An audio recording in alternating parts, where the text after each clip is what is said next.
ಹ್ಞೂ ಬಾಪ ಹಾಗೆ ಹಾಂ ಮಾಡಿ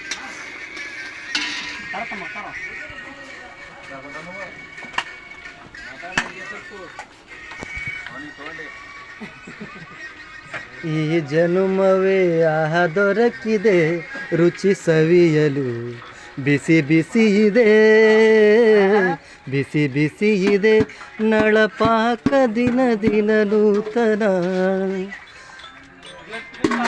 ಎಲ್ಲರಿಗೂ ಮುಂಜಾನೆಯ ಶುಭೋದಯ.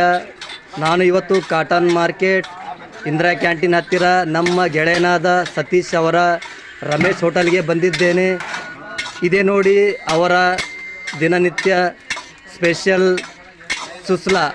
ಅಲ್ಲಿ ಹ್ಯಾಂಗೆ ರಾವ್ರಲ್ಲಿ ಸುಸ್ಲಾ ಮಾಡ್ತಾರೋ ಅದಕ್ಕಿಂತ ಬೆಸ್ಟ್ ಕ್ವಾಲಿಟಿ ಸುಸ್ಲಾ ಅಂದ್ರೆ ನಮ್ಮ cotton market Kalaburagi Ramesh hotel susla. ಎಲ್ಲರೂ ವಿಸಿಟ್ ಮಾಡಿ ಒಂದು ಸಲ ಹೇಗಿದೆ ಟೇಸ್ಟ್ ನೋಡಿರಿ.